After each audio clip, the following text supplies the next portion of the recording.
तो चलिए इलेक्ट्रिसिटी की बात करें तो यहाँ पर मैं एक और बात बता देना चाहता हूँ, ये जो हम लोग एरो बनाते हैं एक्चुअल में कभी ऐसे नहीं एरो बनाते हैं, ये एरो जो बनता है इसमें हम रिप्रेजेंट तो आई करते हैं हम लोग, सर्किट्स वगैरह देखा होगा आपने। एक्चुअल में ये आई की डायरेक्शन ना हो करके डायरेक्शन होती है फ्लो ऑफ पॉजिटिव चार्ज या फिर रिवर्स डायरेक्शन, या फिर आप कह सकते हो रिवर्स डायरेक्शन ऑफ इलेक्ट्रॉन्स। ध्यान रखिएगा ये जो एरो बनता है वो करंट को बिल्कुल नहीं शो करता है, ये शो पता किसको करता है, इलेक्ट्रॉन्स के फ्लो की अपोजिट डायरेक्शन को, या फिर पॉजिटिव जो चार्ज होंगे होल्स होंगे उनकी डायरेक्शन को। यानी जिस तरफ एरो बना हो आप समझिएगा पॉजिटिव चार्ज उस तरफ जाता है, या दूसरे सेंस में इलेक्ट्रॉन उससे अपोजिट फ्लो करते हैं। तो हम इस तरीके से बता सकते हैं कि भाई इलेक्ट्रिक करंट कैसी क्वांटिटी है, स्केलर है।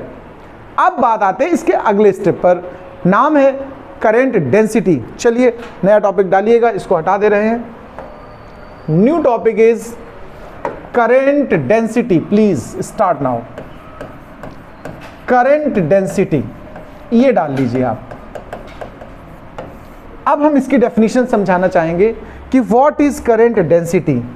चलो करंट डेंसिटी की बात करते हैं। जो करंट डेंसिटी है, वैसे नॉर्मली डेंसिटी का हमारा सेंस होता है divided by volume. Normally sense क्या होता है, डिवाइडेड बाय वॉल्यूम, तो डेंसिटी बन जाती है। बट यहाँ पर इलेक्ट्रिसिटी में थोड़ा सा सेंस बदलते हैं। जैसे याद होगा लीनियर चार्ज डेंसिटी पढ़ाई थी मैंने, लीनियर चार्ज डेंसिटी में क्या डिवाइड होता था, लेंथ, चार्ज बाय लेंथ होता है। सरफेस चार्ज डेंसिटी में क्या डिवाइड होता है, एरिया। वॉल्यूम चार्ज डेंसिटी में वॉल्यूम डिवाइड होता है। तो यहाँ थोड़ा डेंसिटी के सेंस चेंज भी होंगे। यहाँ जैसे मैं करंट डेंसिटी की बात करूंगा तो करंट डेंसिटी एक रेशियो है, ध्यान रखिएगा, इसको जे से रिप्रेजेंट करते हैं। ये रेशियो है करंट इलेक्ट्रिसिटी और एरिया का। किसका है, यानी हम कह सकते हैं the current flows through unit area of cross section of a conductor is known as current density.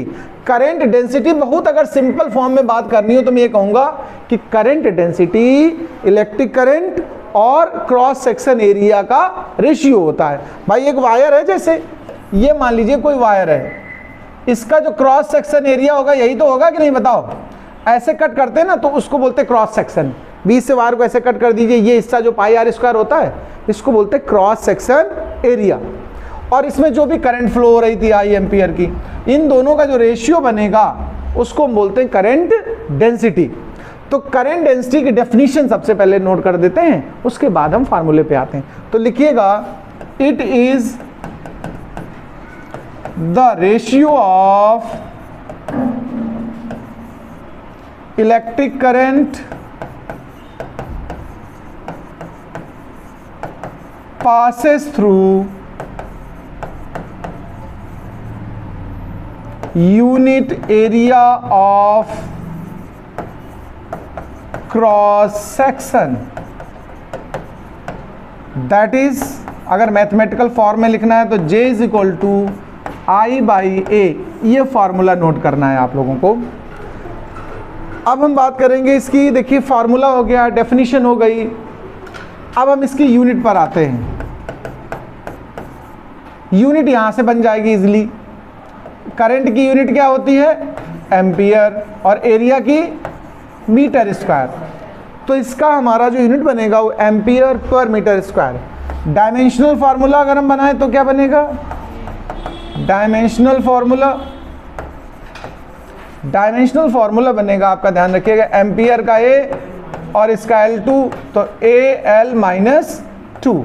This is, इसका ध्यान रखना, जो करंट डेंसिटी है इसका नेचर जो अगर हम बात करें तो ये वेक्टर होती है, ये क्रॉस सेक्शन एरिया पर डिपेंड करती है, इसलिए इस नेचर वाइज इसको हम लोग क्या बोलते हैं, वेक्टर क्वांटिटी। अब समझ लेना, इलेक्ट्रिक करंट स्केलर है लेकिन करंट डेंसिटी क्या हो गई, vector.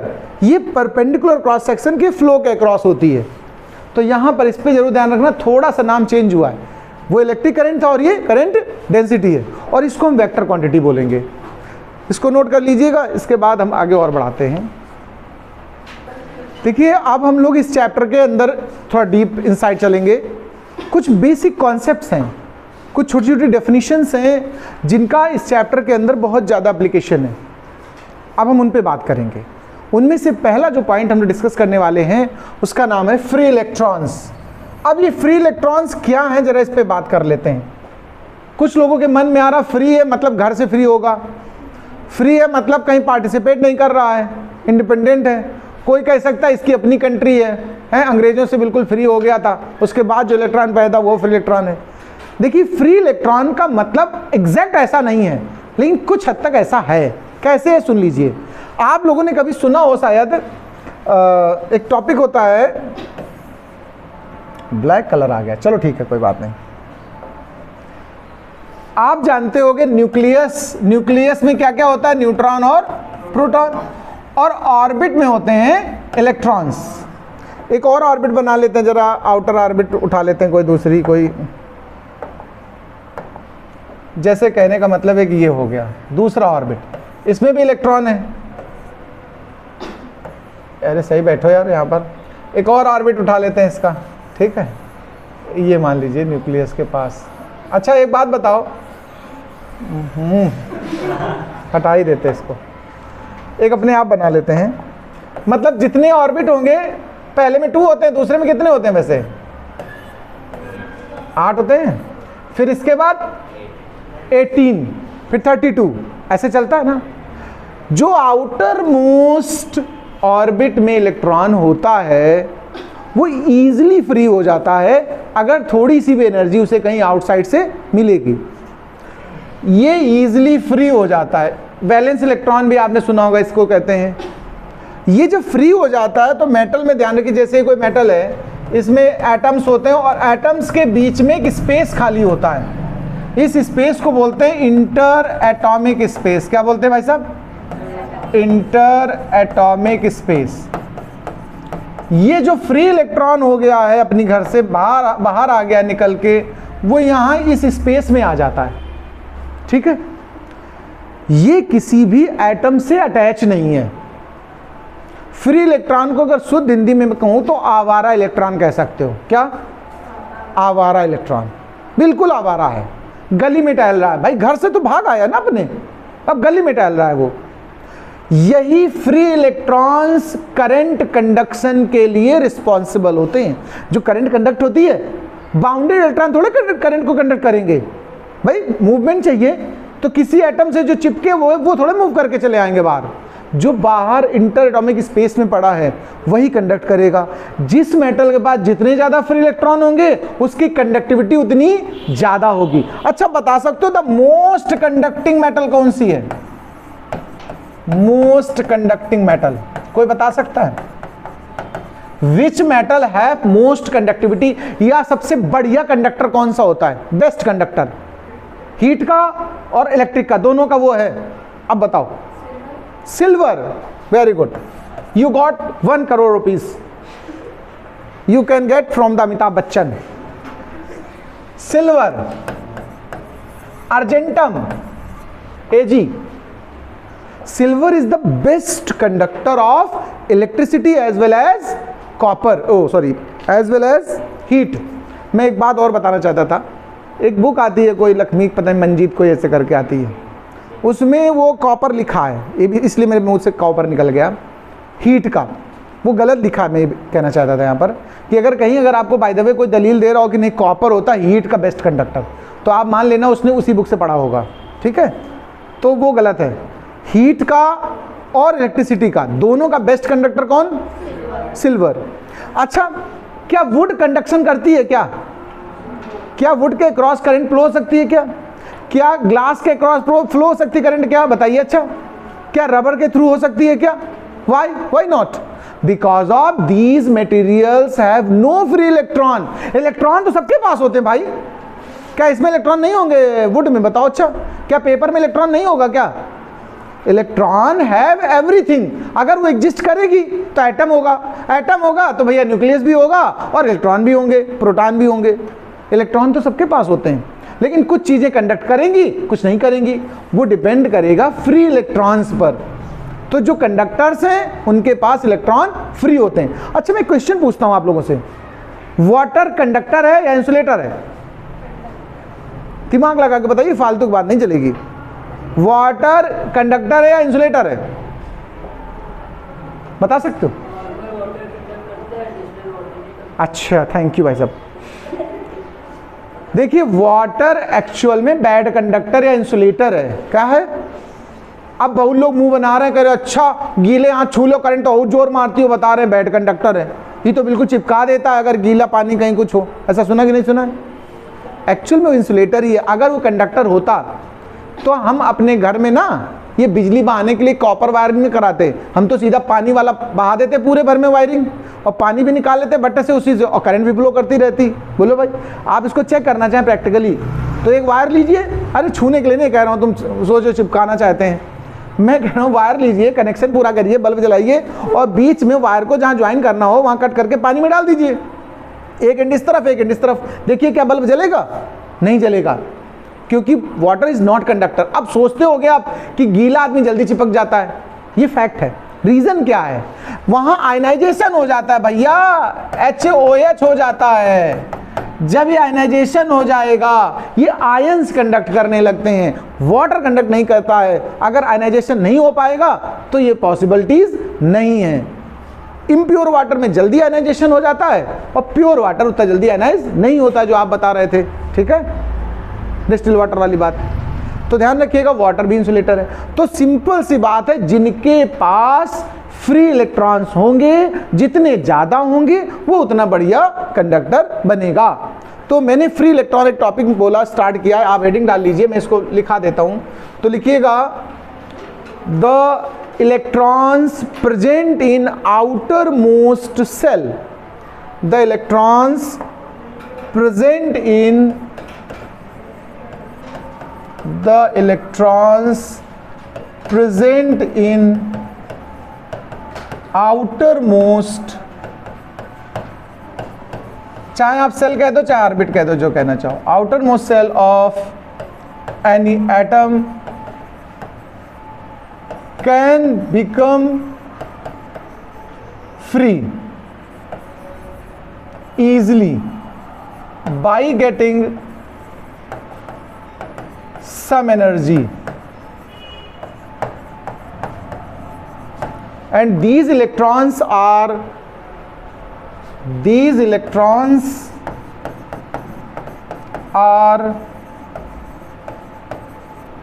wandering in space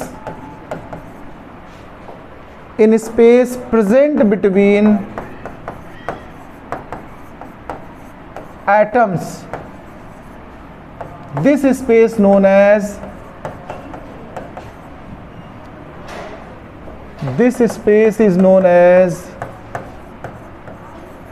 interatomic space. Okay, ये इंटरएटॉमिक स्पेस में घूमने लगते हैं। यही इलेक्ट्रॉन रिस्पॉन्सिबल होते हैं कंडक्शन के लिए। These electrons are responsible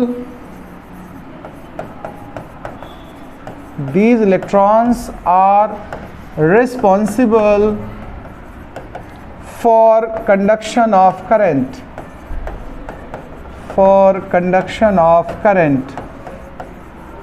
इतना नोट कर लीजिए, फिर आगे की बात करता हूं मैं। अब हम लोग एक नए पॉइंट पे आते हैं, इसका नाम है मीन फ्री पाथ। अगर सिंगल है तो फ्री, और बहुत से मिला करके जब लेते हैं तो उसको मीन कर देते हैं, तो उसको मीन फ्री पाथ। अब हम लोग मीन फ्री पाथ का इंट्रोडक्शन समझेंगे। मीन फ्री पाथ है क्या? जैसे ये मान लीजिए कोई कंडक्टर है, इसके बीच में यहाँ पर ये आपके एटम्स प्रेजेंट हैं, और एटम्स के बीच में जो स्पेस खाली होता है उसको हम लोग क्या बोलते हैं? Inter atomic space. ऐसे एटम है। अब एक हमारा जो इलेक्ट्रॉन फ्री हो गया है वो यहाँ से चला भागता भागता और जाकर के सीधा सीधा यहाँ इंपैक्ट करेगा। इलेक्ट्रॉन इंपैक्ट करने के बाद रैंडमली किसी एक डायरेक्शन में मूव कर जाएगा। जिस तरफ भी मूव कर गया, सपोज करिए, उसके रास्ते में जब तक कोई दूसरा एटम नहीं आएगा तब तक वो स्ट्रेट लाइन चलेगा।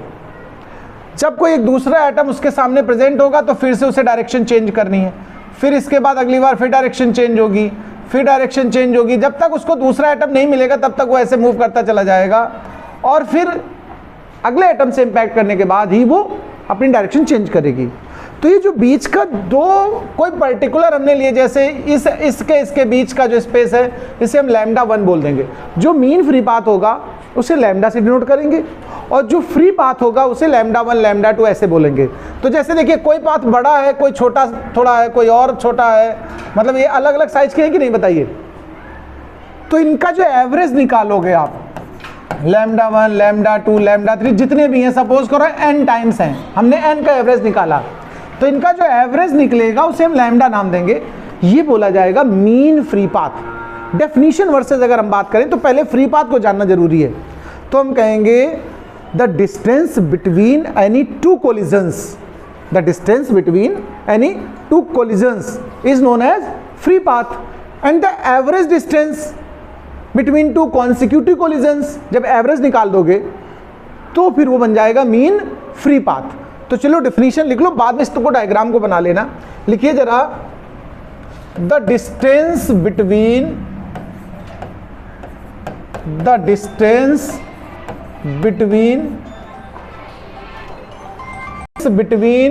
Any two collisions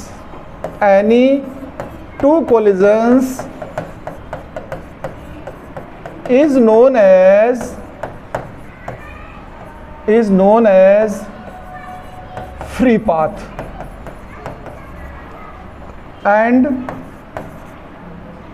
the average distance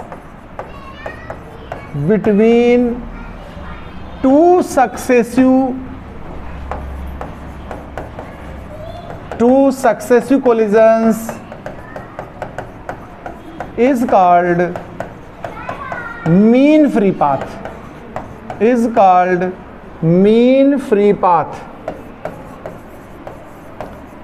It is denoted by lambda given as, अब given as में ये वाला फार्मूला नोट कर लीजिएगा, लैम्डा इज इक्वल टू, कहीं कहीं इसमें बार लगा देते, देखो एवरेज निकाला है ना हम लोगों ने, एवरेज को बार से रिप्रेजेंट करते हैं, तो कुछ राइटर्स इसमें बार लगा देते हैं, आप बार लगा के भी लिख सकते हो, lambda bar is equal to λ1 plus λ2 dot dot λn by n। ये हमारा मीन फ्री पाथ का डेफिनेशन पूरा हुआ। चलो एक नेक्स्ट पॉइंट की बात करते हैं, उसका नाम है रिलैक्सेशन टाइम। जरा जान लेते हैं रिलैक्सेशन टाइम है क्या। तो देख लो जरा, ये जो कोलिजन चल रहा था, अगर किन्हीं टू कॉन्सिक्यूटिव कोलिजन्स के बीच के इंटरवल को हम ले लें, टाइम टेकन, तो हम कह सकते हैं इस दोनों कोलिजन के बिटवीन जो स्पेस है, यहाँ पर एक तरीके से ये कोलिजन फ्री स्पेस है कि नहीं, इस कोलिजन फ्री स्पेस में जो टाइम लगा उसको हम बोलेंगे रिलैक्सेशन टाइम। रिलैक्स वर्ड से बना है, यहाँ पर कोई कोलिजन नहीं हो रहा है। जैसे फर्स्ट वर्ल्ड वॉर कब हुआ था, याद है किसी को? 1914 से 1918 तक, और दूसरा फिर अगला 1939 के आसपास स्टार्ट हुआ, 1945 के आसपास गया। तो 18 से लेकर के 39 के बीच का जो स्पेस है खाली है, वो टाइम पीरियड क्या बोला जाएगा? Relaxation time. और इस समय हम लोग किस में चल रहे हैं? रिलैक्सेशन टाइम में चल रहे हैं, क्योंकि वर्ल्ड वॉर अभी तीसरा हुआ नहीं है। और भगवान न करे हो जाए, तुम लोग ऐसा मुस्कुरा रहे हो, लग तो रहा हो जाएगा कोई। अच्छा, एक किसी ने भविष्यवाणी की कि पानी के चक्कर में होगा वर्ल्ड वॉर, ठीक है, तो इसी चक्कर में भैया हम पानी कम पीते हैं कि वर्ल्ड वॉर ना हो जाए। ये समझो जो वर्ल्ड वॉर बचा हुआ है ना, उससे मेरी वजह से बचा है, क्योंकि हमने पानी पीना कम कर दिया। अभी हम पूरा पानी पीने लगेंगे कायदे से तो क्राइसिस हो जाएगी, और क्राइसिस हो जाएगी तो कंट्री दो लड़ जाएंगे आपस में, और वर्ल्ड वॉर शुरू हो जाएगा। तो जब तक हम हैं तब तक होने नहीं देंगे, परेशान ना हो।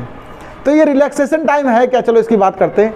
तो यहाँ पर डेफिनेशन चलो इसकी लिख लीजिएगा जरा, लिखिए the time interval between two successive collisions, the time interval between two successive collisions is known as relaxation time.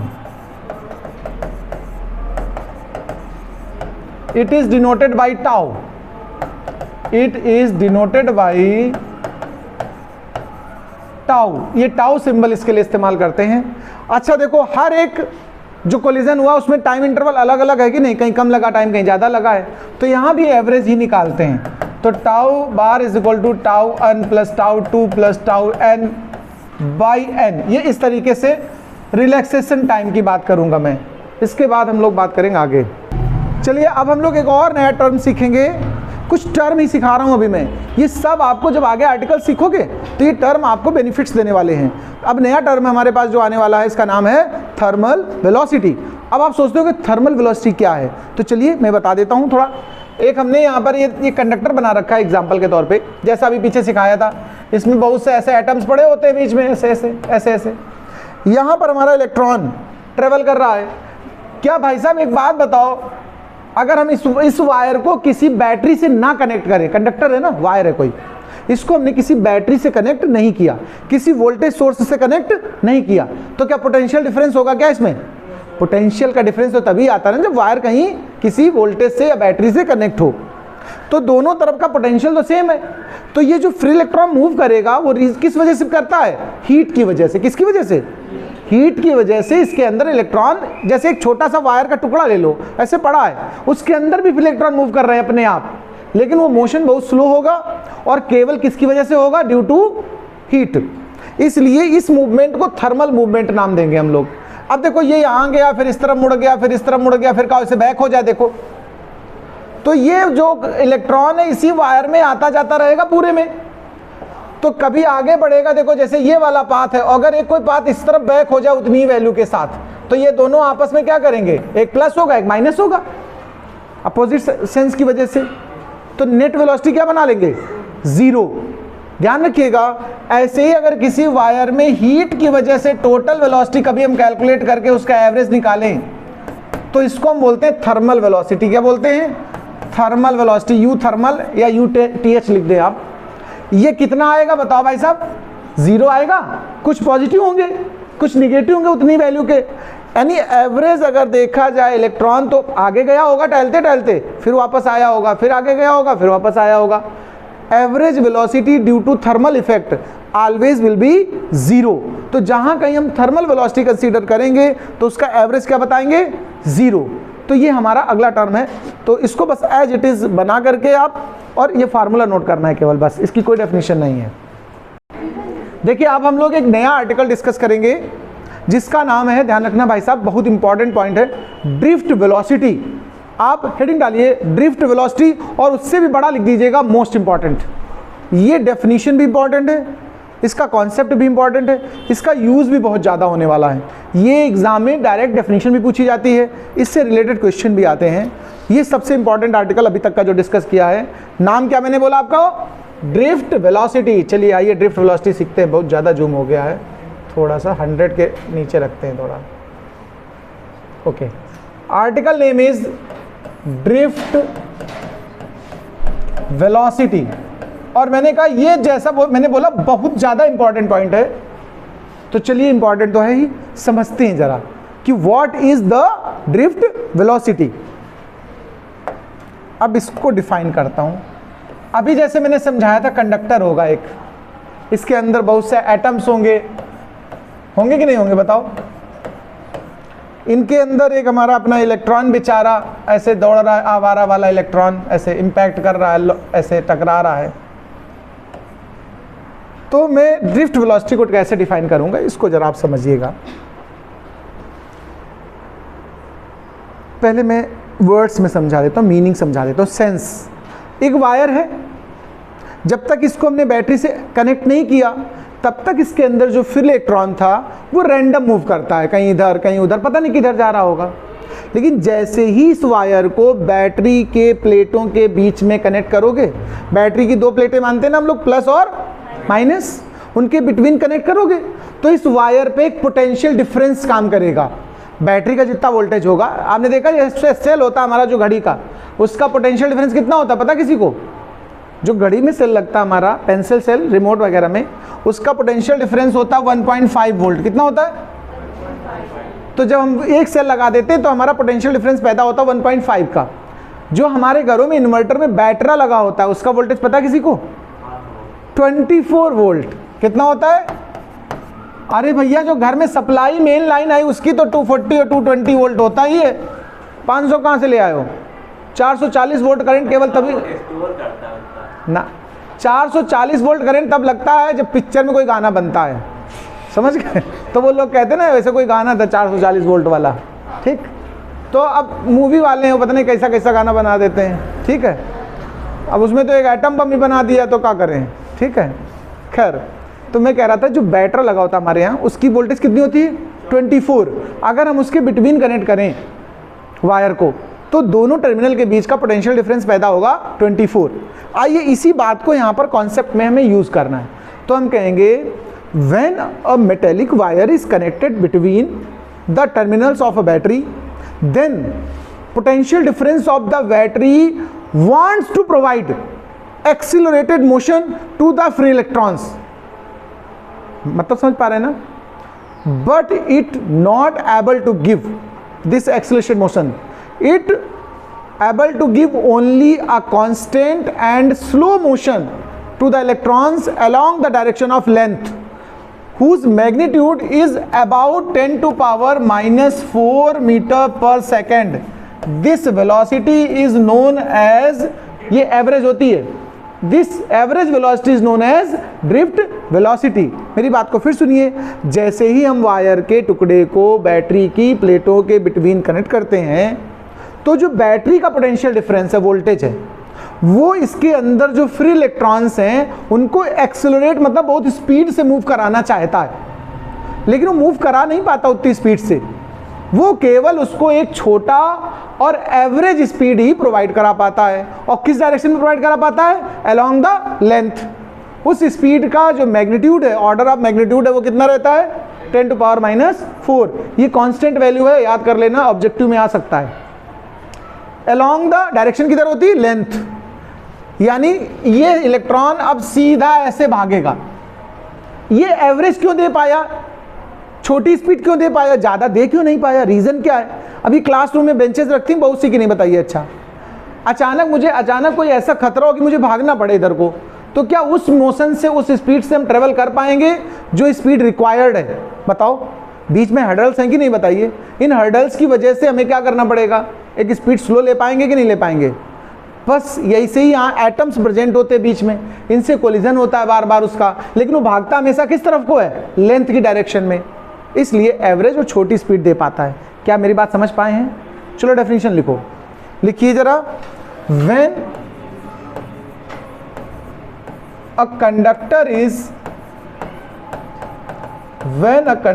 Is connected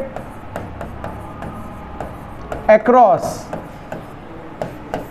the terminal of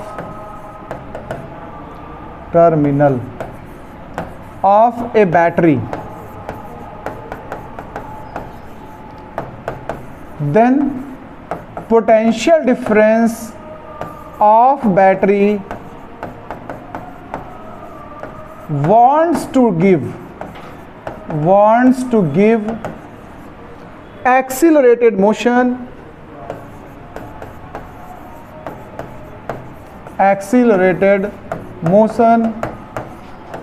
to the free electrons,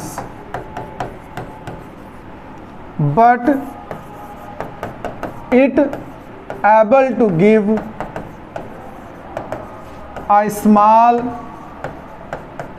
and average velocity along the length of the wire. This average velocity is known as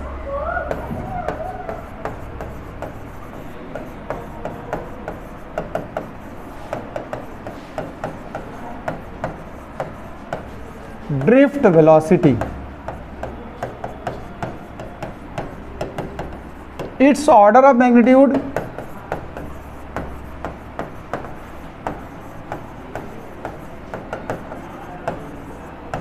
is about 10 to power minus 4 meter per second. Note करिए इसको।